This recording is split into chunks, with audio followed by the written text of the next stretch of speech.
할렐루야. 하나님의 은총을 입은 우리 사랑하는 모든 성도님들, 오늘 2월 25일 수요일 새벽이 저에게 밝아오고 있습니다. 오늘 말씀 기쁨의 언덕 함께 교제 나누고 또 기도로 가지겠습니다. 기도로 나아갑니다. 동부에서는 눈이 많이 온다고 합니다. 여러분께서 함께 피해를 입는 분들을 위해서 함께 중보해 주는 그런 시간이 되길 원합니다. 그래서 여러분께서 기도해 주십시오. 그들이 소리를 높여 다시 울더니 오르바는 그의 시어머니에게 입맞추되 룻은 그를 붙쫓았더라. 나오미가 또 이르되 보라, 내 동서는 그의 백성과 그의 신들에게로 돌아가나니 너도 너의 동서를 따라 돌아가라 하니, 룻이 이르되 내게 어머니를 떠나며 어머니를 따르지 말고 돌아가라 강권하지 마옵소서. 어머니께서 가시는 곳에는 나도 가고 어머니께서 머무시는 곳에는 나도 머물겠나이다. 어머니의 백성이 나의 백성이 되고 어머니의 하나님이 나의 하나님이 되시리니 어머니께서 죽으시는 곳에 나도 죽어 거기에 묻힐 것이라. 만일 내가 죽는 일 위에 어머니를 떠나면 여호와께서 내게 벌을 내리시고 더 내리시기를 원하나이다 하는지라. 나오미가 룻이 자기와 함께 가기로 굳게 결심함을 보고 그에게 말하기를 그치니라. 이에 두 사람이 베들레헴에 갔더라. 베들레헴에 이를 때 온 성읍이 그들로 말미암아 떠들며 이르기를 이가 나오미가 아니냐. 나오미가 그들에게 이르되 나를 나오미라 부르지 말고 나를 마라라 부르라. 이는 전능자가 나를 심히 괴롭게 하셨습니다. 내가 풍족하게 나갔더니 여호와께서 내게 피어 돌아오게 하셨느니라. 여호와께서 나를 징벌하시고 전능자가 나를 괴롭게 하셨거늘 너희가 어찌 나를 나오미라 부르느냐 하니라. 나오미가 모압 지방에서 그의 며느리 모압 여인 룻과 함께 돌아왔는데 그들이 보르주스 시작할 때 베들레헴에 이르렀더라. 하나님의 말씀입니다. 말씀을 주신 하나님께 감사드립니다. 아멘. 우리 말씀 앞에 기도드리겠습니다. 주님, 오늘 이 시간도 룻기서의 나오미와 룻의 인생을 통하여 저희를 점검하게 하시고 또 우리가 주님 앞에 합당한 또 말씀 가운데 은혜를 내려주시옵소서. 또 우리 내일은 박승현 집사님 수술을 준비하고 있습니다. 오늘 이 하루도 마음으로 단단하게 또 주님 더 중심으로 오늘 이 하루 또 기도함으로 나아갈 때 성령께서 역사하시고 내일 또 모든 수술 과정 속에 함께 개입하여 주시옵소서. 감사드리며 거룩하신 예수님의 이름으로 기도드립니다. 아멘. 네, 오늘 성경 말씀은 룻기서입니다. 룻기는요, 몇 번을 강조해도 지나침이 없는 것이 왜 룻기서가 바로 사사기 다음에 등장하는가라는 것입니다. 여러분과 저는 이것을 꼭 기억해야 될 것입니다. 룻기를 아무 때나 갖다 놓아야 되는 것이 아니라 룻기서는 항상 어디에요? 사사기 뒤에 있어야 합니다. 사사기라는 것은 전체 사사들이 활동했던 이야기들을 담고 있습니다. 하지만 룻기라는 것은 한 사람의 인생의 이야기, 가족의 이야기를 담고 있다라는 것입니다. 그게 어떤 연관성이 있느냐? 그래서 사사기 가장 마지막 절 말씀 안에 보면 이렇게 기록되어 있습니다. 그때 이스라엘에 왕이 없으므로 사람이 각기 자기 소견에 옳은 대로 행하였더라. 이 사사기의 큰 전체 주제가 되는 것이 바로 왕이 없었으므로 사람들이 각기 자기 소견대로 행했다라고 이야기하는 부분입니다. 이게 뭡니까? 바로 인본주의를 의미합니다. 하나님이 있는데도 불구하고 자기들은 스스로 왕이 없다고 생각하고 그 왕이 없으니까 무슨 질서를 따라가야 할지 모르니까 자기 의견, 자기 생각대로 다 맞다고 이야기하는 겁니다. 그것이 지금 이 시대의 신앙생활은 아닐까요? 하나님의 법이 있는데도 불구하고 그 법을 쫓아가지 않고 자기 소견대로 자기 세도 살아가는 것, 그게 사사시대였습니다. 그런데 왜 그 다음에 보면 이 룻기서를 통하여서 우리에게 하나님의 음성을 이야기하고 계십니까? 룻기서 1장 1절 말씀에 보면 이렇게 이야기합니다. 사사들이 치리하던 그때에라고 이야기합니다. 그때 도대체 무슨 일이 있었느냐? 사실 별거 아닙니다. 엘리메덱과 나오미라는 부부가 고민을 합니다. 야, 지금 점점 우리가 먹고 살기 힘드니까 우리 이민을 갈까? 모압 지방에 가면 거기는 음식이 풍부하고 먹기가 지금보다 살기 좋으니까 우리 가족을 위해서 가자. 그렇게 해서 엘리메덱과 나오미가 이민을 가기로 결정합니다. 그리고 두 자식을 데리고 이민 가는 이야기가 시작됩니다. 여러분, 희한하게도요, 이 나오미가 그렇게 이민을 가서 살아가면서 고생을 하는 이야기가 바로 이 루키스의 전체 처음 시작에 나오는 부분입니다. 사실 이 여인 한 사람이 그 모든 고통을 감당해 턱없이 부족하고 어렵습니다. 왜냐하면 첫 번째는 남편을 잃어버리고 두 번째는 자식들을 잃어버리게 됩니다. 자기 혼자 쓸쓸히 그 이민자 땅에서 혼자 남는 것처럼 생각하게 됩니다. 마치 나갈 때는 모든 것을 가지고 있는데 결국 그는 빈손 빈몸입니다 하고 쓸쓸한 이민자의 삶처럼 보여지게 됩니다.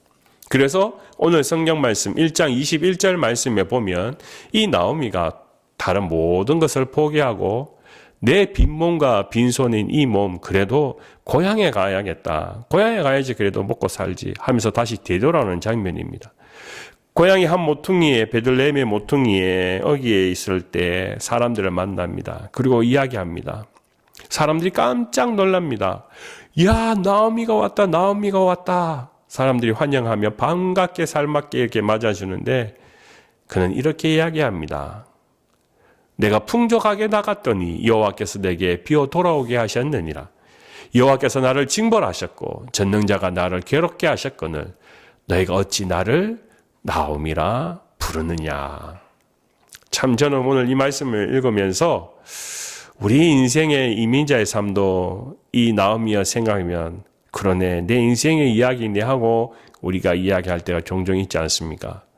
모든 사람이 다 돈으로 성공하는 것은 아닙니다. 그래서 우리는 20년, 30년, 40년 이민자의 삶을 뒤돌아보니까 야, 참 고생만 했네 하는 그런 모습들을 우리는 생각하면서 눈물을 흘릴 때도 있습니다. 그런데요, 오늘 이 나오미가 더 마음이 괴로운 것은 무엇이냐 하면 동네 사람들이 아니 야, 왜 나오미를 부르지 말라고 하느냐, 너 이름이 뭔데? 라고 물었을 때 그렇게 합니다. 나의 이름은 마가야 라고 했습니다. 마가라는 것은 쓰다는 의미를 가지고 있어요. 쓴뿌리, 쓴, 마가. 왜 마가라 했느냐? 전능자가 나를 심히 괴롭게 하셨습니다. 그렇게 이야기합니다. 하나님께서 이민자로 살아가는데 고생하게 하고 괴롭게 하는 것처럼 힘들게 하는 것처럼 자기가 느껴지게 되니까 나 인생은 이제 남은 건 마가, 쓴뿌리밖에 없다. 쓴맛밖에 없다. 그렇게 해서 나를 마가라 부르라 라고 이야기했습니다.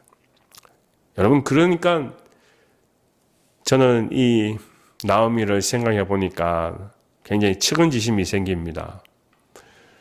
나오미의 인생이 때때로 우리의 인생이기도 하기 때문에 그렇습니다. 나오미처럼 남편을 잃어버리고 자식들을 잃어버리고 혼자 남는 이민자의 인생을 살아가는 경우가 종종 있습니다. 사업을 하다가 실패할 때도 있습니다. 의지했던 것들이 없어질 때도 있습니다. 그럴 때 우리는 마가처럼 생각됩니다. 그래서 그녀는 내 손에는 빈손, 빈 것밖에 없습니다 하고 돌아가는 인생이 됩니다.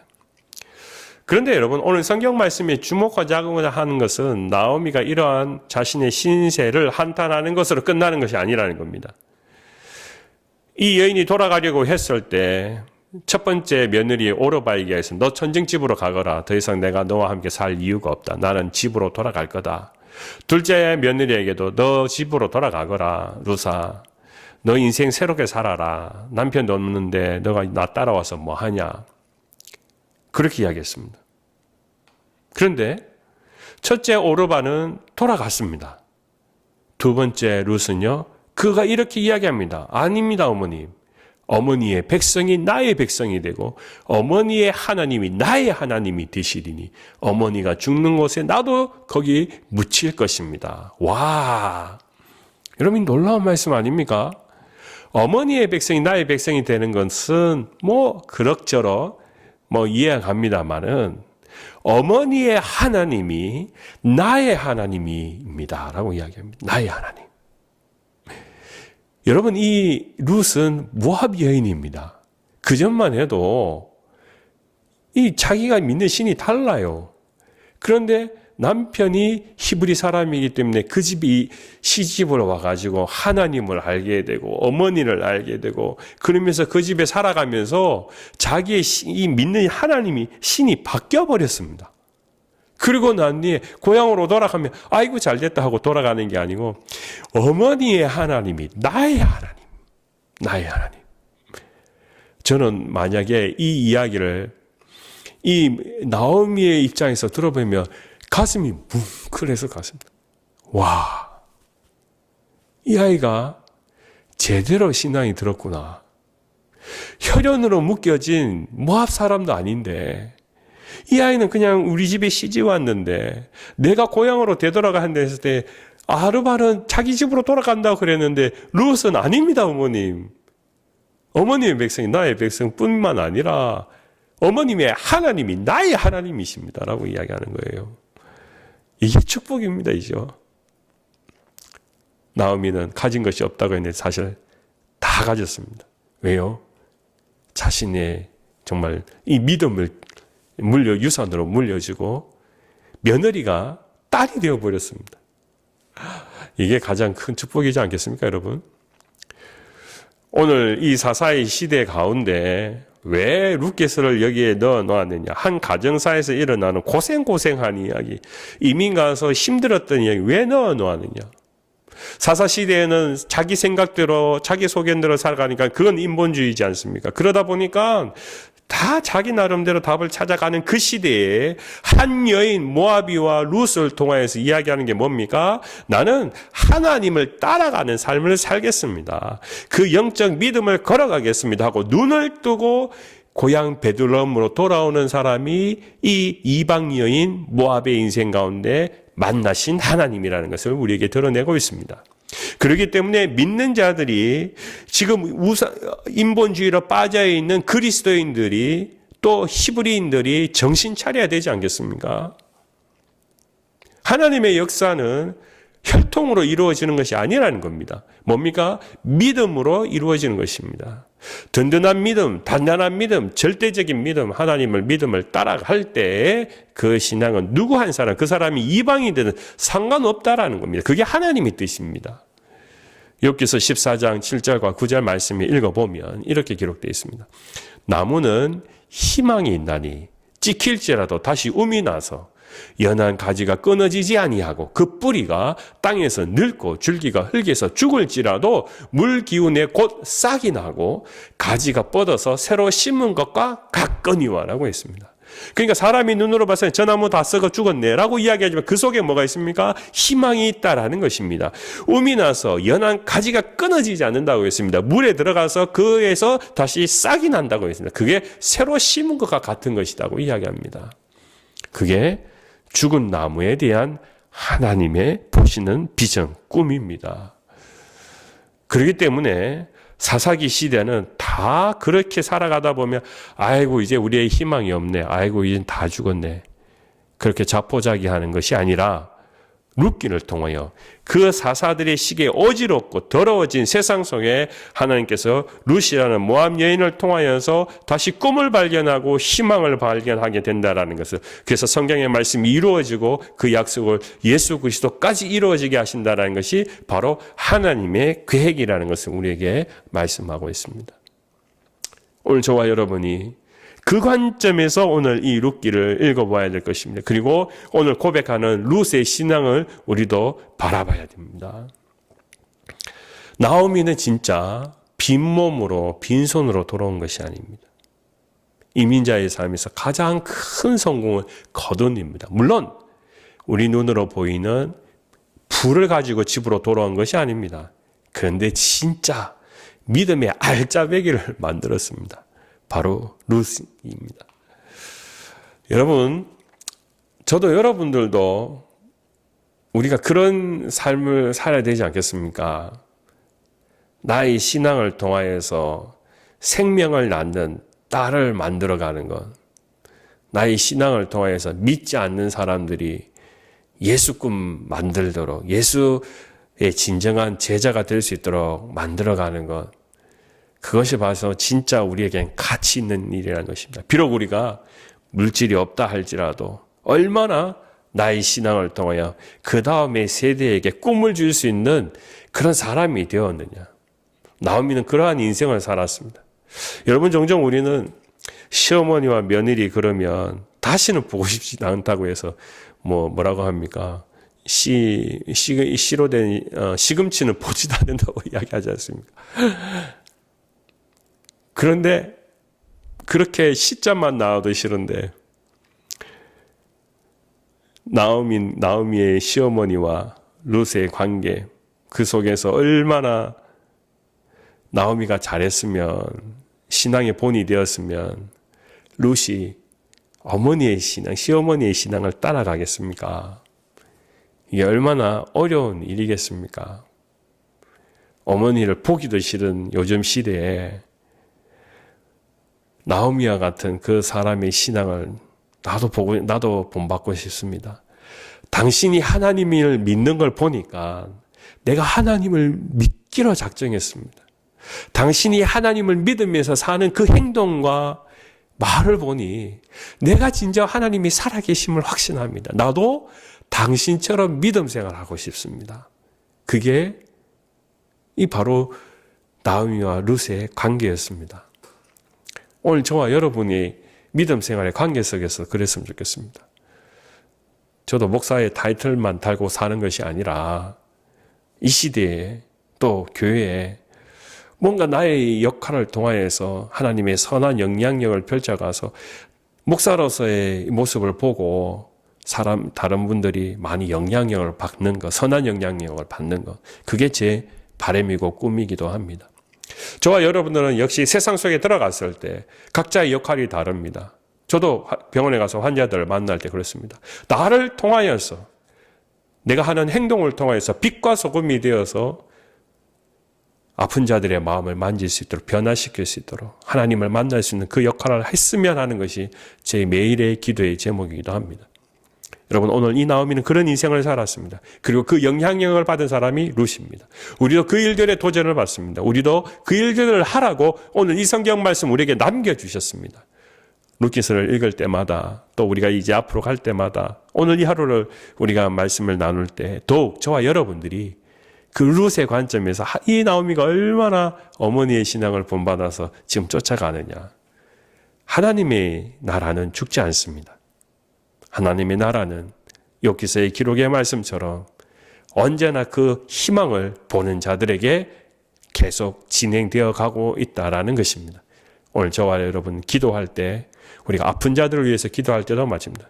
아픈 자들이 그 고통 속에 있을 때 우리는 그 속에서 하나님의 영광을 보고 하나님께서 그들을 통하여서 이루시고자 하는 뜻을 발견할 수 있도록 우리가 더욱 기도하고 중보해 주시기를 주님으로 부탁을 드립니다.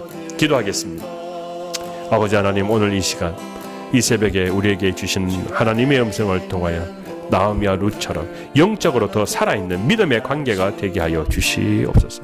우리가 더욱 중보할 때 희망을 잃어버린 자들이, 아픈 자들이 더욱 용기를 얻어서 내 주변에서 새로운 힘을 얻을 수 있도록 우리가 함께 할 때 또 하나님의 선하신 능력이 거하여 주시옵소서. 감사드리며 거룩하신 예수님의 이름으로 기도드립니다.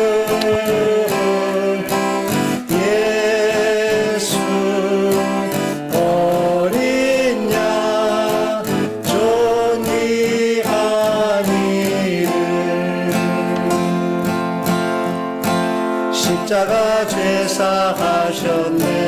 주님의 이름 찬양해. 주 나의 모든 것. 쓰러진 나를 세우고 나의 빈잔을 채우네. 주 나의